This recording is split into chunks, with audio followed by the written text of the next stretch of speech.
If you live in the DC area, you've probably been to one or two Smithsonian museums. Let's be real, probably only when visitors come to town. But here's a chance to explore a side of the Smithsonian that you haven't seen on a rainy day or school field trip. Side Door, the podcast from the Smithsonian, will sneak you behind the scenes of the nation's largest museum and research complex for stories of history, science, art, and culture you won't find in the display case. You'll hear about the ghosts that supposedly haunt the halls of the museum after dark, the puzzling sex lives of giant pandas, and what it's like to run a marathon in space. You can listen to Sidedoor wherever you get your podcasts, or find it online at si.edu/sidedoor. Here's what DC is talking about. The Walmart on DC's H Street corridor is closing, and it is, believe it or not, a weirdly big deal. Washington Post columnist Petula Dvorak is here to explain the whole sordid story.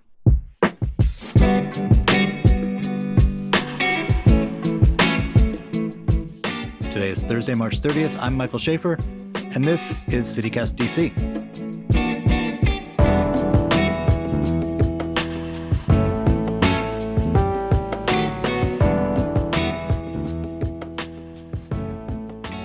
So, Petula, there is a Walmart on H Street. There's like a million Walmarts, but there's one on H Street, and it is closing. And we'll get into why people think this is a big deal. But can you start by telling me, why is the place closing? Well, let's just say that even the date that Walmart gave for its closing, March 31st, is not necessarily truthful. I stopped by there at least a week before its closing date, and it's ostensibly closed. There's nothing left in the store there. There's about 2 half aisles. I got a can of soda and some dog food, and it wasn't even discounted. So already Walmart is continuing to disappoint DC.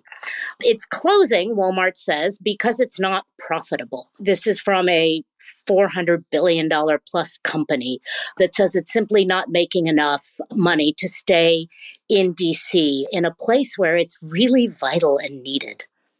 So I am old enough to remember when 10 or 12 years ago, when Walmart came to DC, it was like this was Palookaville, and like the monorail was coming in. The jumps of joy from local politicians, the subsidies that were granted.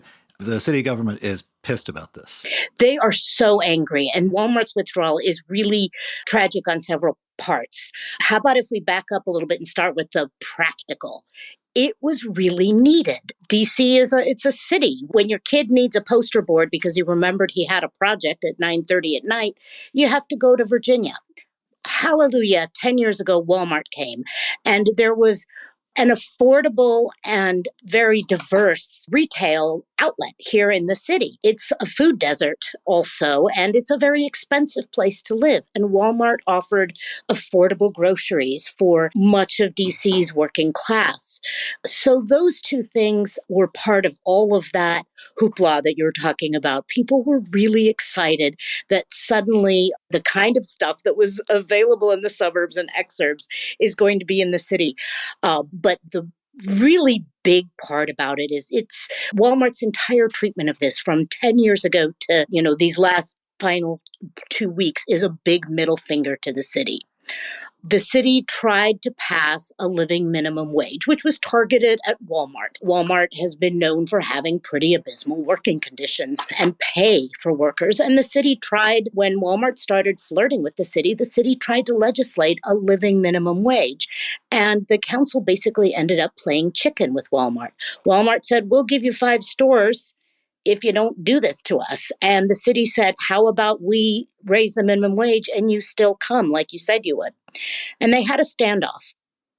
Walmart won. So from the city's point of view, we didn't do stuff we wanted to do in order to woo you. Did they create subsidies or give them any breaks to come here? There were some subsidies. There were some breaks. There were deals with the way they were supposed to come into our biggest food deserts, which are wards 7 and 8. There was a partnership set up that would enable that store. Skyland was essentially razed. An entire lot was bulldozed to make room for Walmart. This is the shopping center in east of the river, Ward 7. Yes, Skyland Shopping Center east of the river, which hasn't had any major development in residents there say 100 years. And suddenly Walmart was going to come. So the city really made, a lot of space for it, laid out a dirt carpet for them to grow their store. And then in 2016, they said, oops, I don't think we're going to do any of these stores, these two stores that we provided east of the river in the lowest income parts of DC. And do you remember this? Mayor Gray at that time said that he was just outraged. It was a big middle finger to the city. At that point, Walmart had already opened 3 stores in DC in the most gentrifying areas. They picked locations like downtown next to Union Station, the location that they are closing this month. They picked 2 gentrifying areas that, they're doing well. They simply didn't want to stay in the lower income areas. So looked at it the other way, right? You've described Washington where there's large food deserts in working class parts of the city. You've described a Washington where even like a Washington Post columnist needs to drive to the suburbs or the exurbs to get poster board for her kid's school assignment. This, from Walmart's point of view, ought to mean this is a tremendous opportunity. Why did it not work out for them? They said it simply wasn't profitable. And this is what they do. I mean, they're ruthless. Obviously, there's a reason why they're a billion dollar company. In 2016, when they said that they weren't going to build those 2 stores in Ward 7 and 8, they also closed 269 stores across America that weren't, quote unquote, profitable. This year, when they say they're closing this store in DC, they also closed 12 other stores across the country. It's all about their bottom line. Was crime or the perception of crime part of the equation? That's part of the rumors. Officially, they won't say anything about that.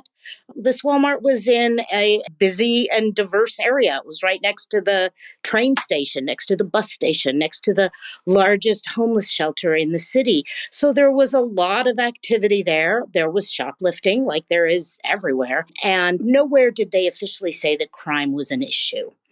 The only way you could see crime being an issue was that everything started getting put behind plexiglass lockers. So yeah, if you wanted deodorant, you had to ask someone for a key to come and unlock it. But if you look at the minimum wage issue, that's another key to the bottom line. The DC minimum wage right now is $16.10, and it's poised to go to $17 in July. In Maryland, where some of those employees transferred, the minimum wage finally reached $13.25 in January.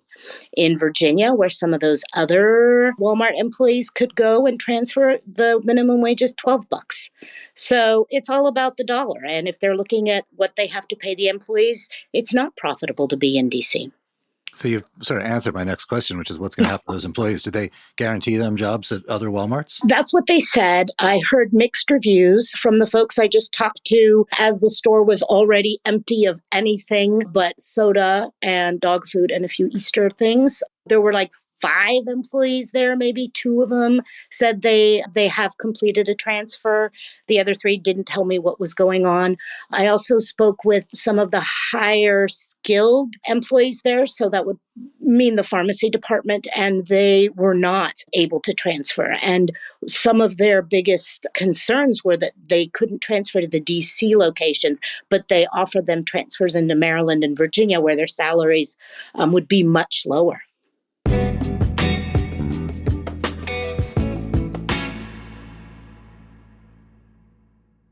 So you live on the Hill. H Street is this strange, economic force, which is it's a place where you can pay like $20 for a bowl of ramen, but you've now seen the closing of the supermarket where you could get like a 4 for $1 pack of dry ramen. What's going to come in that space? That's a really good question. I wish I could answer it for you because I made a few calls and chatted some people up, and nobody knows quite yet what will go in there. The other stores on H Street, there was a kind of famously sketchy store, I guess, Murray's Meats. They closed, and there's Whole Foods there now, farther down H Street in that $20 ramen block. So I can't imagine that Whole Foods would go there. The one speculation, that space that Walmart never filled east of the river was just filled by Lidl, the German supermarket that has found a niche in some of these lower income areas. And I don't know, I couldn't get any confirmation that Lidl is even looking at it. But if there were any, tea leaves to be read, that is where they stepped into one gap that Walmart left. I wouldn't mind. They don't have poster board, but So your column has been so awesome about this, but you seem like personally upset about it. Tell me about that. Well, I just think, personally, it messes with me because it was nice to have that option to not have to cross the river to Alexandria. My kids are past poster board age, thank God, but it was still a great resource in the city to go if you just needed something really quick. But, beyond the practicality of it, it's just such an affront to DC as we struggle for statehood, for respect, for even grasping our own home rule now, as members of Congress are trying to tell DC that they know better what we need. This is a real slap in the face. I remember the first time that they really turned on us when they didn't fulfill their promise to go to Ward 7 and 8. Mayor Muriel Bowser said she was blood mad. And I agree with that. And, also think about it. When Walmart was making those sweeps, was it 2 decades ago, maybe, killing mom and pop shops, right? That was the story we all wrote. They killed mom and pop hardware stores and toy stores and came in and built these super centers. And then we kind of sold our souls. I'll never forget a guy, Alfonso, I spoke with 10 years ago when this fight over Walmart coming in was brewing. And I said, do you want Walmart to come here? What do you think about the living wage? And he left the front door and came back with a tricycle, a brand new shiny red tricycle. And he said, look at this tricycle. I went to Toys R Us in Virginia and it was $79 there. And then I went to Walmart and I got it for $49. So he wanted Walmart to come and he figured we'd work on the living wage later. And so it was that trust in helping our own pocketbooks. We sold ourselves to the Walmart promise. And now on the front end, Walmart comes, creates a big anchor store, and other smaller companies come around it. And now they pull out and they leave a big gaping hole. And what is going to happen to now those mom and pop Chicken Rico that kids love going to nearby Walmart? Will they survive because the traffic that Walmart brought isn't going to be coming to the small businesses that Walmart promised some economic health to? I looked at it from Walmart's point of view. I presume they would say, well, it was your all's choice through your democratic process to raise the minimum wage to a rate that doesn't fit with our hardcore business model. And so, of course, we're going to leave. It was your choice and your doing. Absolutely. And I guess that's where we decide whether or not we want to keep frequenting Walmart morally. Right. I guess that's all we have. That's the risk when you start tying your economic development to companies like that. Exactly. Have you talked to the people at the chicken place and next door? Like what are they thinking? I haven't talked to them, to be honest with you. But the one promise they have is the all-boys school that's right next to Walmart where my son went, Gonzaga High School. That's, 900 hungry teenage boys. So I sure hope they keep them in business because they sure did for a while. I would sell chicken there. Sheila, right. Thank you for being here. Thank you so much for having me. Before you go, lead producer Priyanka Tilve is here with some quick news. Yesterday, the Congressional Oversight Committee held a hearing on crime, homelessness, and the overall financial status of D.C. The reps grilled D.C. Council Chair Phil Mendelson and 3 other city leaders about carjackings and violent crime, but also abortion access and D.C. schools, which one representative likened to inmate factories. Overall, the hearing seemed less like an honest attempt to address these concerns and more like political peacocking.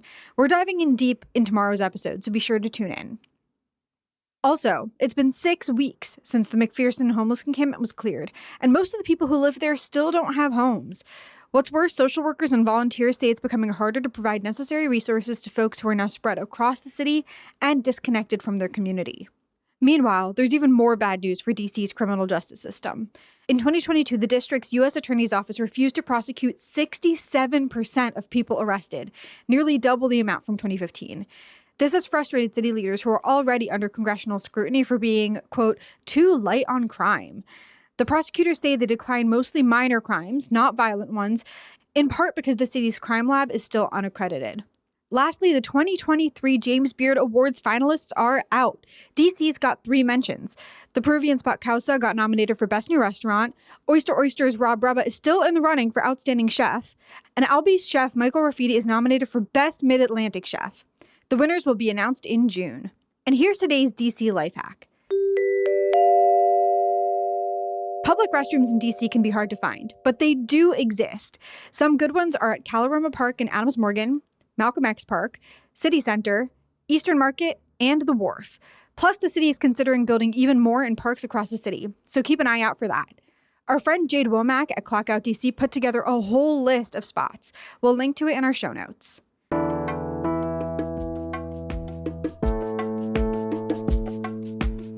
And that's all for today here on CityCast DC. If you enjoyed the show, tell someone who lives near the H Street corridor. We'll be back tomorrow morning with more news from around the city. Bye.